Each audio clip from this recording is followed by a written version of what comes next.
team is to provide the best quality video and the best quality playback at our campuses. With our previous streaming solution, probably once a week we would have one of the 12 locations drop out.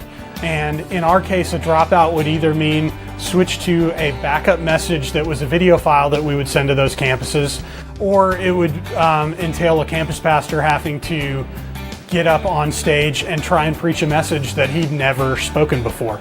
I remember many times, and it isn't funny, but I remember many times being a campus pastor, sitting in the front row, and as you sit in the front row and all of a sudden you look and the screen is frozen.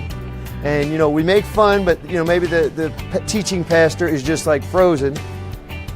And as a campus pastor, you freeze. And it's a terrible, terrible feeling when that screen freezes.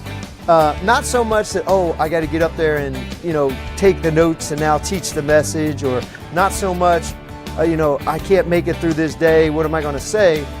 The hard part is your whole congregation, it sends a lull over the congregation, the whole congregation freezes. You know, we're working on, you know, either DSL lines or commodity cable connections as our connections to these campuses. So we were really, you know, we kind of thought we were stuck on the platform until I saw a post on social media from another tech director in the area who was trying out Living as One, and I immediately jumped on the phone and called him up and said, so, you know, what's going on? Got a demo in, ran a demo at 4 or 5 different campuses over about a month.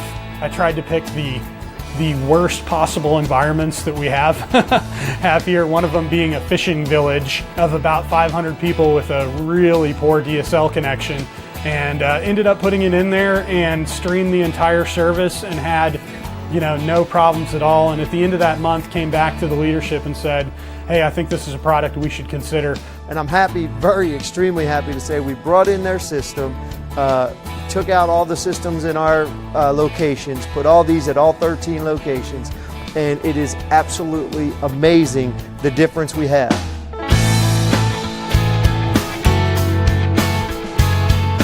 Probably one of the biggest things we've seen from an attender perspective at our campuses is the lack of freezing or smearing or digital distortion that we would see in other streaming solutions that we tried at our campuses.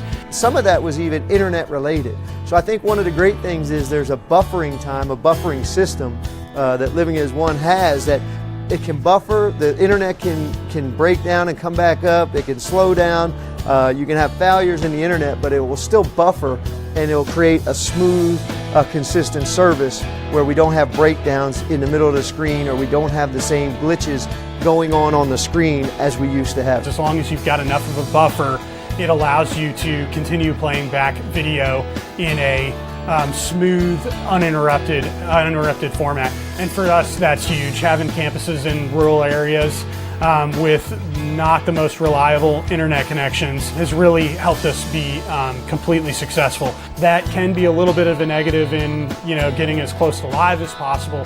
It's really great on the reliability perspective.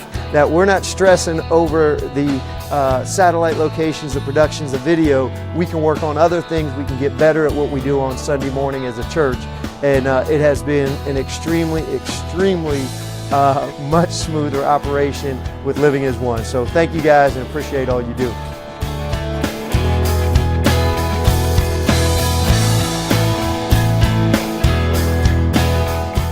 Away from Asheville throughout most of South Carolina. We have 13 campuses currently on 12 physical locations. We stream to each of those campuses every single weekend live. So from a leadership perspective at Seacoast, our #1 most important priority from a production team is to provide the best quality video and the best quality playback at our campuses.